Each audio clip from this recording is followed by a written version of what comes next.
Agora entramos na parte de relógios lógicos, né? Ali quando a gente começou o assunto,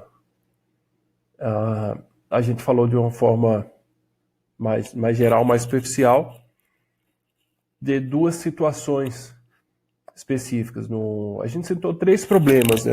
O primeiro era nós, né, no nosso dia a dia, possuir vários relógios desincronizados, o que poderia nos gerar várias situações desconfortáveis de atraso no compromissos, por exemplo. E ali a gente estava lidando com hora exata, que a gente tratou no assunto como relógios físicos, explicando ali todo o histórico da construção dos relógios, até a situação atual da UTC, né, que fornece uma hora mais precisa, e os algoritmos disponíveis para a sincronização de vários computadores, dos seus temporizadores, né, seus relógios. E aí nos outros 2 problemas a gente tinha uma situação onde a hora exata já não era tão importante, mas sim a sequência dos eventos, que era a situação da compilação de um programa através do make, do C, né, envolvendo máquinas distintas, onde o programa estava sendo digitado, né, estava sendo codificado e onde estava sendo compilado, e outro da sincronização de arquivos, né, de backup de uma máquina para um servidor de arquivos, por exemplo. E nessas 2 situações a gente viu que a questão da hora exata pouco importava, mas sim que fosse respeitada a sequência, que existisse uma sincronia para ser respeitada a sequência dos eventos. E é nesse ponto que a gente entra em relógios lógicos. Imagine uma situação que eu sei que para muitos de vocês é mais próxima da realidade, né? Num jogo online, né? Esses jogos de múltiplos jogadores, no caso aqui um de primeira pessoa. E eu acho que esse print que eu tinha provavelmente ali algum Call of Duty, não lembro. Né? Aí a gente tem a situação seguinte: 2 jogadores atiram no mesmo adversário, no mesmo tempo. Quem ganha o ponto? O relógio físico dos 3 jogadores precisam estar sincronizados. Então, será que é necessário, né, que os 3 sejam marcando lá 1 da tarde, 12 minutos e 3 segundos para saber do cara que foi morto, por quem ele foi morto? Será que seria a situação de ter a necessidade dessa sincronia de relógio físico? Né? Aqui a gente tem uma situação, bem, aqui já respondo, já antecipo. Não precisa saber a hora que foi morto ou que foi matado, mas sim de quem atirou primeiro, né, para respeitar essa sequência, para que o ponto seja dado para quem de fato acertou ali o cidadão.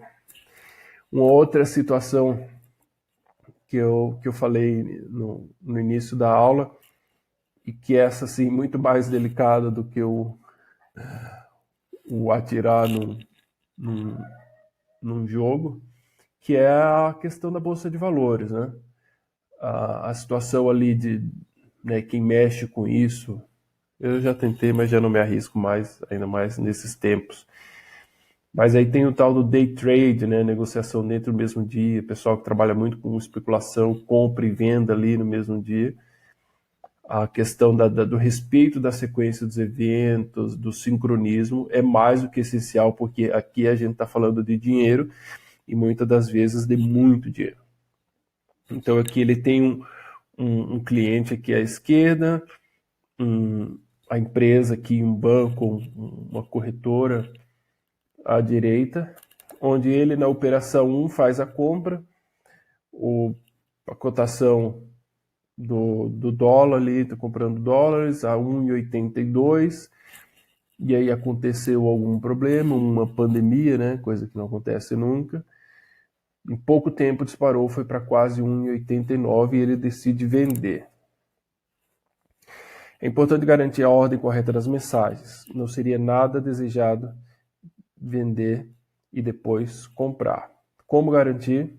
Será que a sincronia dos relógios físicos, mais uma vez, é necessária para isso? Não é possível garantir o sincronismo perfeito de dois relógios físicos. A gente viu a dificuldade, né? Mesmo trabalhando com sistemas como GPS ou um servidor NTP, as perdas ali a nível de microsegundos ou nanosegundos, milissegundos, elas ocorrem. Então, mesmo que pequena, essa diferença sempre vai existir. Tempo lógico e relógio lógico. Tempo lógico do ponto de vista de um processo, o tempo lógico indica a ordem de execução dos eventos. Então, mais uma vez, né, reforçando, nada tem a ver com tempo, hora, relógio. Isso, para essas situações, não importa, mas sim a ordem que esses eventos são executados. E por que precisamos de relógio lógico em sistemas distribuídos? Não é possível, já que a gente não consegue sincronizar relógio físico perfeitamente. Se fosse a situação de a gente ter a garantia dessa sincronização, dessa sincronia perfeita no relógio físico, a gente não precisaria se preocupar com os relógios lógicos. O físico daria conta. Mas como a gente não tem essa garantia, né, principalmente, a gente viu que trabalhando numa única máquina, tudo bem, mas num sistema distribuído, né, em larga escala, com dezenas, centenas de computadores, dá para a gente dizer que é praticamente impossível a gente conseguir essa sincronia. Processos que interagem entre si devem acordar sobre a ordem de execução dos eventos. Não requer que eles sejam sincronizados com a hora exata. Já que a gente não consegue resolver com relógio físico, a gente consegue com relógio lógico. Então, nas duas situações aqui, tanto do jogo quanto da negociação de dólares, a hora em si não é necessariamente importante, mas sim que a sequência seja respeitada. E aí a gente tem uma teoria, né, que aí reflete num algoritmo de sincronização, mas a teoria do relógio lógico de Lamport, já uma teoria relativamente antiga, né? 78 eu não poderia falar isso, porque tem praticamente a minha idade, mas enfim, em termos de computação, 4 décadas é bastante, mas ainda é um algoritmo que ele é base para outros, né? Não que de fato seja usado ele explicitamente, mas as derivações que vieram de Lamport, sim.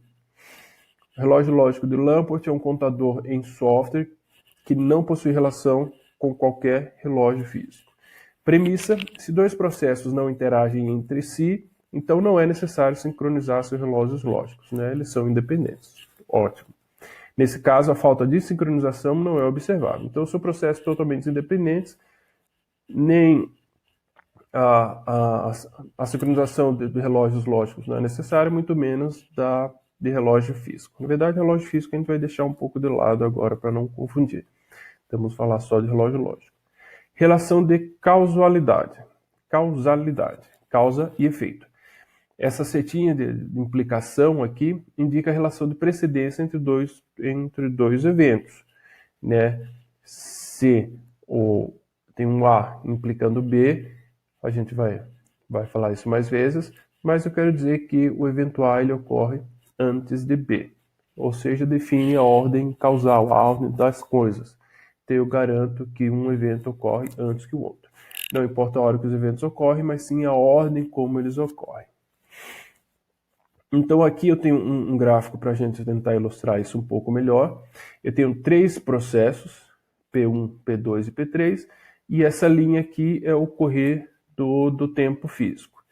No meu processo P1 eu tenho um evento A, em sequência eu já tenho um evento B que envia uma mensagem M1 para C, depois eu tenho um evento D que envia uma mensagem M2 para F, no processo P3, e aí P3 também tem um evento E isolado. Relação acontece antes. Se A e B são eventos em um mesmo processo, e A ocorre antes de B, né? Então aqui eu tenho A ocorrendo antes de B, então eu tenho aqui A setinha, o A implica B. Se B é um evento de um processo PI, né? Pegando aqui no caso P1, que envia uma mensagem M para um processo PJ qualquer, no exemplo P2, que é recebido através do evento C. Então, send M, ou seja, o envio da mensagem M, acontece antes do recebimento da mensagem M por C. Então, também existe uma relação entre eles dois, eu consigo garantir que B ocorre antes de C. Eu não posso enviar, receber antes de enviar uma mensagem de um processo para o outro. E aqui também a relação de transitividade, né? Se A ocorre antes de B e B ocorre antes de C, então eu posso garantir, sim, que A ocorre antes de C. E a concorrência é quando os dois eventos não possuem qualquer relação de casualidade. Eles são concorrentes, né? Ocorrem de forma paralela, totalmente independente, simbolizado por essas duas barras verticais aqui. No caso, A e B, que não tem nenhuma conexão, nenhuma ligação. Né? Não tem um envio de mensagem entre eles e e eles não pertencem ao mesmo processo. Então, aqui, nessa situação, a gente não consegue afirmar coisa alguma, né? Quem ocorre antes do outro. Então, aqui ilustrado já com tempos, né, de uma outra forma gráfica. Também eu tenho 3 processos, 4 mensagens sendo enviadas, né? P1 enviando M1 para P2, P2 enviando M2 para P3, aí P3 devolve M3 para P2 e P2 devolve o M4 para P1. Só que tem um problema aí, caso não tenha observado. E qual é ele? Se vocês observarem, P1 enviou no tempo 6, P2 recebeu no tempo 16, né? Recebeu depois. P2 enviou no tempo 24 e P3 recebeu no tempo 40, depois, tudo ok. P3 enviou no tempo 60 e P2 enviou no tempo 56, recebeu no tempo 56. E P2 enviou M4 no tempo 64 e P1 recebeu no tempo 54. Então, ocorreu que o tempo de recebimento de M3 e M4 é menor que o de envio, o que não pode ocorrer. E para isso, Lamport tem uma solução. Cada processo PI mantém seu relógio lógico, CI, né, C de clock, próprio e usa para fazer marcação temporal, timestamp dos seus eventos. Antes disso, né, pode soar um pouco estranho que os tempos não cresçam exatamente iguais. Mas aí a gente lembra que o relógio local, que conta o timestamp, né, os pulsos, eles possuem características diferentes, como foi falado no início da aula, devido à característica física realmente de como o seu relógio é constituído através dos cristais de quartzo. Então, por isso que a gente já afirmou no início que eles vão trabalhar em frequências distintas, né? Então, há essa dissincronia entre os relógios. Então, PI, cada processo possui o seu relógio lógico, CI, próprio, e usa para fazer marcação temporal dos seus eventos. CI é incrementado a cada evento local gerado pelo processo PI. Então, a cada evento, o relógio local ele é incrementado. Quando o processo PI envia a mensagem M, esse anexa o seu próprio relógio como tempo, um timestamp, ou seja, a mensagem ela leva o tempo de um processo para outro. PJ, né, que é digamos, o processo receptor da mensagem, recebe a mensagem com tempo e aí verifica qual dos dois é o maior tempo. Se é o tempo dele, né, então ó, CJ é o clock do processo PJ, ou se é o tempo que foi enviado pelo processo que enviou a mensagem, no caso PI, que veio aqui nessa variável TS, e aí incrementa de mais um antes de entregar para a aplicação. Então veja o ajuste que o algoritmo de Lamport faz. Então é a mesma figura anteriormente, né, com a mesma variação dos pulsos, né, cada um crescendo de forma diferente, esse aqui de 4 em 4, esse 8 em 8, esse 10 em 10. Então enviou 6, chegou a 16, ótimo, enviou 24, chegou a 40, ótimo. Enviou 60, aí aqui, se vocês lembrarem, ele estava recebendo 56. Aí faz essa comparação, tá? Qual é o maior dos dois, 50 ou 46? 60, né, que foi enviado, ou 56, perdão. 60 maior. Então vamos manter o 60 e incrementar mais um. Ele vai para 61. E aí continua variando os mesmos 8, né? Que estava variando P2, só foi atualizado o relógio de P2, continua crescendo 8, foi para 69, chegou, enviou para P1, e que era o que depois dos 48? Era 54. Aí faz a mesma comparação. Enviou 69 e chega lá, está 54, quem é maior dos dois? 69. Então fica 69 mais 1 e vai para 70 e continua a variação igual de 6. Então, o que o algoritmo de Lamport faz é, a cada envio de mensagem, verificar se o tempo do processo receptor da mensagem ele é maior do que o tempo que veio do processo que enviou. Se for maior, ótimo, né? Como acontece aqui e como acontece aqui. Mas se o tempo for menor, e aí isso a gente viu não é permitido, né? Eu não posso receber uma mensagem antes dela ser enviada. Então, se é menor, eu pego o tempo que veio do processo que está enviando a mensagem e incremento mais um, assim ele passa a ser maior. Então, veja que o tempo só cresce no decorrer dos envios da mensagem, ao contrário que eu tinha aqui anteriormente. Então, seguindo a regra, o tempo recebido foi alterado pelo maior tempo, mais um. O relógio lógico de Lamport, ele respeita uma divisão de camadas, né, onde eu tenho a camada da aplicação, a camada middleware, que faz esses ajustes, e a camada de rede. É mais uma figura do livro aí que está em inglês. Então, na camada da aplicação, a aplicação envia a mensagem. Então, faz o ajuste local, né, incrementa mais um, né, a cada evento. Anexa, né, faz essa atualização do horário local no corpo da mensagem e envia. Então, foi pela rede, foi transmitido pela rede, chegou na camada do middleware, faz aquele ajuste. O tempo do processo corrente é maior?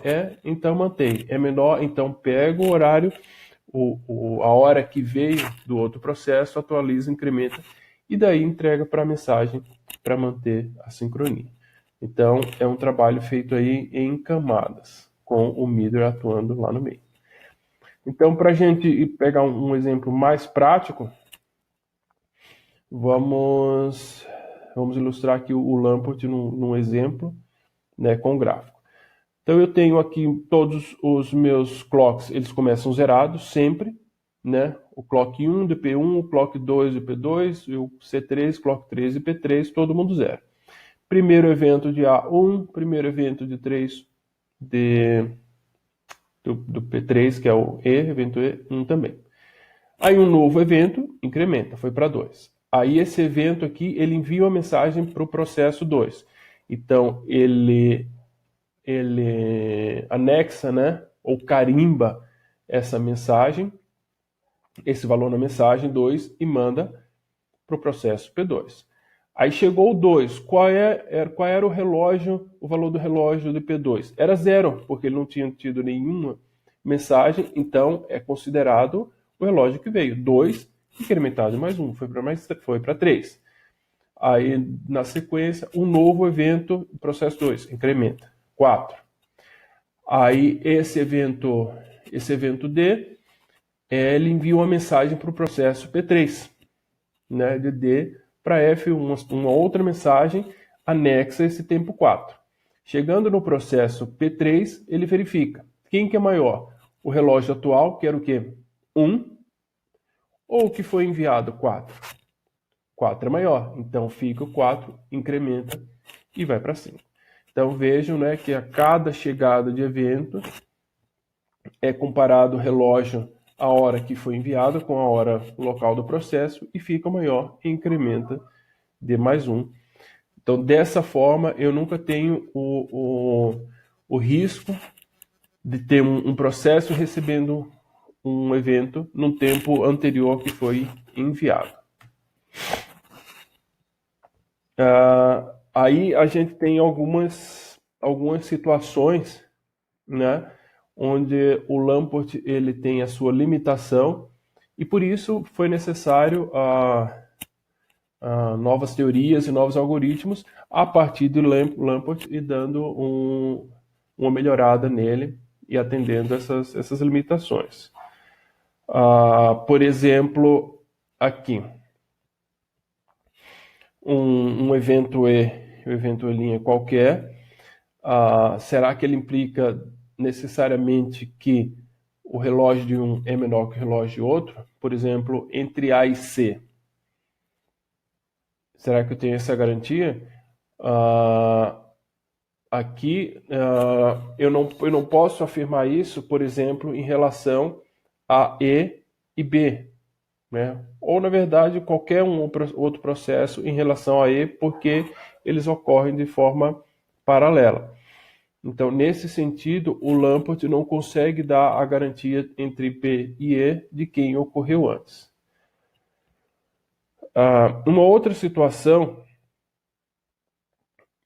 que é entendido como uma limitação do Lamport, e aí é resolvido com multicast, essa seguinte situação aqui. Garantir que todas as réplicas processem a mesma sequência de operações. Então, vamos supor a seguinte situação. Um banco ele possui a sua base de dados replicada, né, e distribuída, ou seja, tem várias cópias e está distribuída em servidores distintos. Por que fazer isso? Pela disponibilidade, né, se um cai o outro está funcionando, pelo desempenho, porque ele está mais próximo do cliente, o tempo de resposta vai ser maior, enfim, as justificativas são várias e de fato é uma coisa utilizada. Aí digamos que tem um cliente que tem um saldo de R$1.000 e vai fazer um depósito de R$100. E no mesmo instante, o gerente faz uma alteração para esse investimento dele, sofreu uma correção de juros de 1%. O que vai acontecer? Na réplica 1, eu tenho a situação de primeiro ocorrer a atualização pelos juros e depois o depósito. Então ele vai ficar com saldo de R$1.111. E já na segunda eu tenho primeiro o depósito e depois o reajuste. Eu acho que eu falei ao contrário. É isso mesmo. Para ficar 1.111, primeiro deposita e depois reajusta. E para ficar 1.110, primeiro reajusta e depois deposita. Isso aí. Então vejam que, independente de qual seja a sequência, as operações foram as mesmas, mas os resultados foram distintos. Por que isso? Porque elas não foram executadas na mesma sequência. Então, sim, a gente tem um problema aí de sincronismo dos relógios lógicos.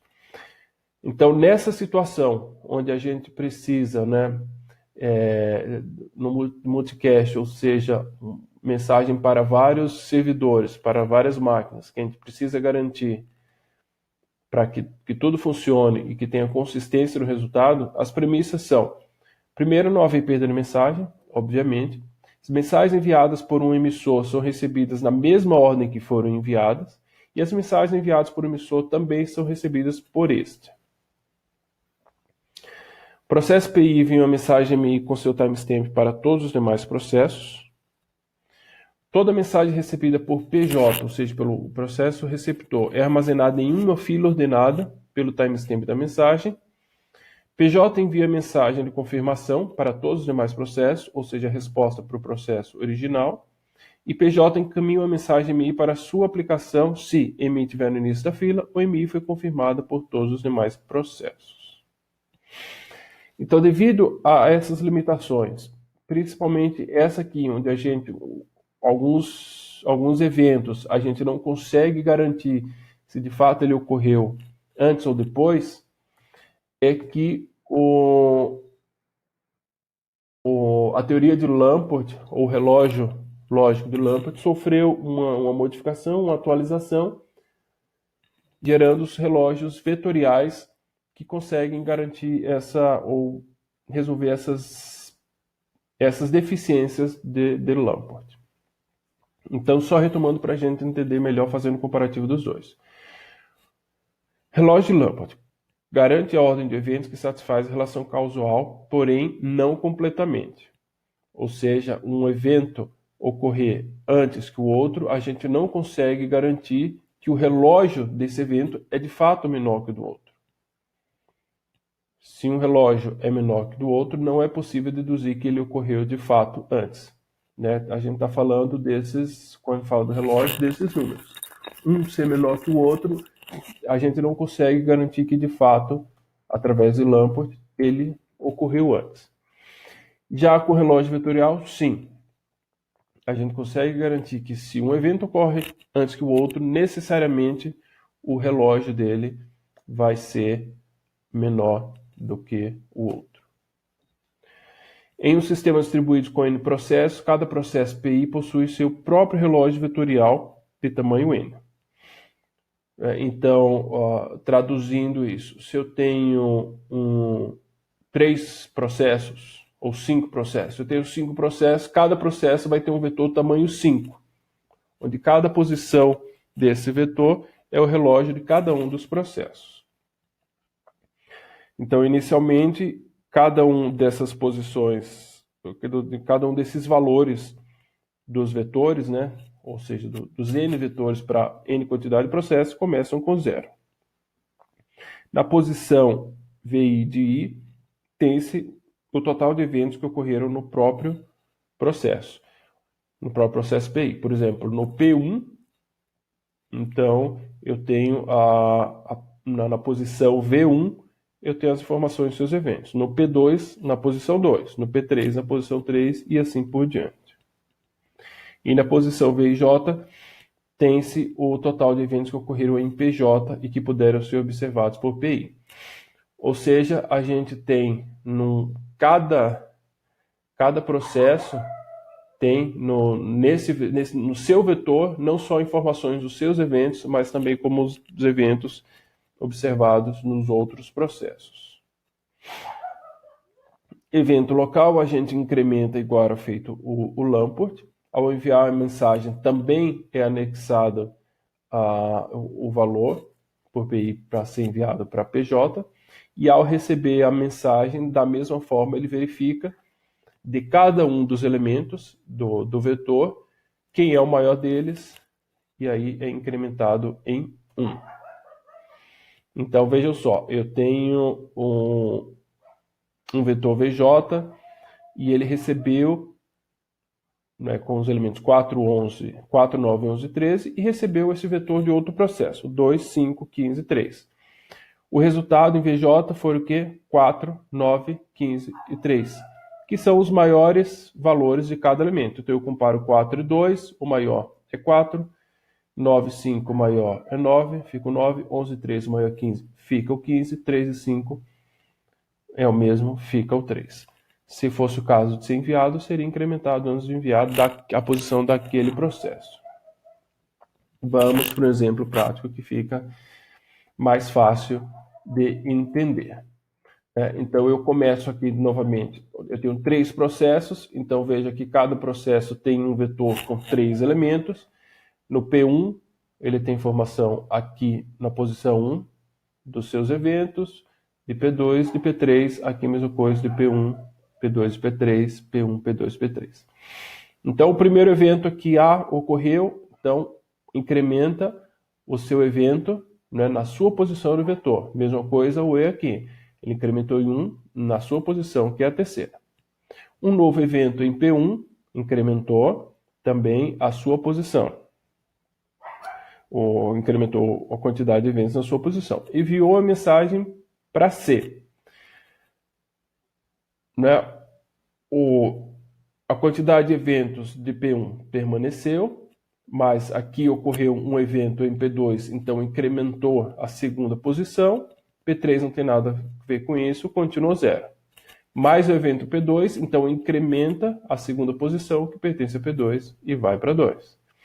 envia a mensagem, uma nova mensagem agora de P2 para P3. Vejam que 1 não foi envolvido, não teve mais nenhum evento, permaneceu 2. O valor de eventos, quantidade de eventos de P2 já havia sido atualizada, então continuou 2.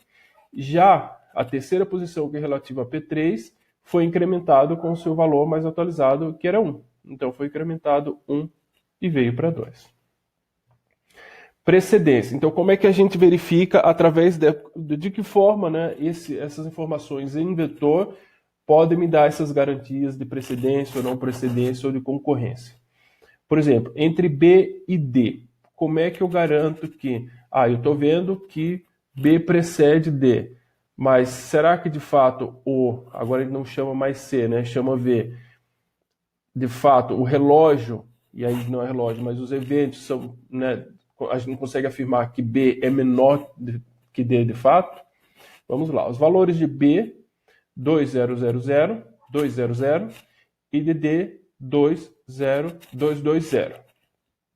Seria verdade se tudo for verdade. 2 é menor ou igual a 2? Sim, verdadeiro. 0 é menor ou igual a 2? Sim, verdadeiro. 0 é menor ou igual a 0? Sim, verdadeiro. Então, né, como todos os valores, todas as comparações foram verdadeiras, a gente consegue garantir essa precedência, né? Que B ocorre antes que D, então os valores de B são menores que D, no caso, os valores do vetor. A não precedência, por exemplo, entre F e C. De que forma a gente pode afirmar que F de fato vem depois que C, né? Esqueçam essa questão visual para a gente, mas para a máquina não tem esse lado visual aqui. Então, fazemos as comparações de valores. F222 e C210. 2 é menor ou igual que 2? Sim, verdadeiro. 2 é menor ou igual a 1? Não, falso. 2 é menor ou igual a 0? Não, falso. Então, se deu falso, a gente garante que não há uma precedência de fato entre F e C. E o da concorrência é mais interessante, porque da concorrência ele tem que dar falso na comparação dos dois lados. Por exemplo, entre A e E, né? A gente garante a concorrência se ao comparar A é menor que E, o E é menor que A, vai dar sempre falso. Então, fazendo a comparação entre se A é menor que E, A tem os valores 100 e E 001. Então, aqui. 1 é menor que 0? Sim, falso. Perdão, 1 é menor que 0? Não, então falso. 0 é menor ou igual a 0? Sim, verdadeiro. 0 é menor que 1? Menor ou igual a 1? Sim, verdadeiro. Mas tem um falso, então deu falso. Se eu inverto, 0 é menor ou igual a 1? Sim, verdadeiro. 0 é menor ou igual a 0? Sim, verdadeiro. 1 é menor ou igual a 0? Não, falso. Então eu tenho um falso das duas formas. Quando isso ocorre, né, tentando a precedência de um para outro, ou de outro para um, no caso entre A e E, dando falso dos dois lados, eu tenho uma concorrência. Veja que aqui a não precedência, ela deu falso desse lado que a gente queria testar. F ocorrendo antes que C. Se a gente fizesse o contrário aqui para verificar a precedência entre C e F, a gente teria aqui 210 e 222. 2 menor ou igual a 2, verdadeiro. 1 menor ou igual a 2, verdadeiro. E 0 menor ou igual a 2, verdadeiro. Então a gente teria a garantia de que C ocorre antes que F. Mas de F ocorrer antes que C, não. Então por isso não existe a precedência. Agora aqui existe uma concorrência, ou seja, não tem nenhuma relação entre A e E, porque das duas comparações, se um é menor que o outro menor que um, a gente tem falso dos dois lados. Pessoal, a gente encerra essa parte do assunto com esse slide de forma meio brusca, né? Esse seria um assunto que ele é bem interessante. Ele não termina aqui, tá? Tem a parte de eleições, que aí eu vou ver como é que a gente faz também como potencial atividade aí para nossa nota final. Se a gente tivesse em sala de aula, a gente fazer bastante exercício disso aqui, né? Tanto eu fazendo no quadro e vocês fazendo aí em gráficos, em situações bem bem mais elaboradas aí, com mais processos, com mais eventos. É uma coisa legal da gente mexer. Mas infelizmente aqui não é tão viável a gente trabalhar dessa forma. Então, finalizo essa aula aqui. Como eu falei, não tem... esse assunto não é para prova, né? Até porque ele é bem prático. Tem a parte teórica, mas é bem prático, então ele é mais legal como atividade ou na parte de programação. Então, nem vou passar a atividade dele também, porque, como eu falei antes, o nosso projeto deve derivar desse assunto, então eu vou deixar para o projeto. Tá joia? Então, daqui a pouco a aula vai estar disponível no site, os slides, a videoaula, e qualquer dúvida é só entrar em contato. Ok? Bons estudos e até a próxima.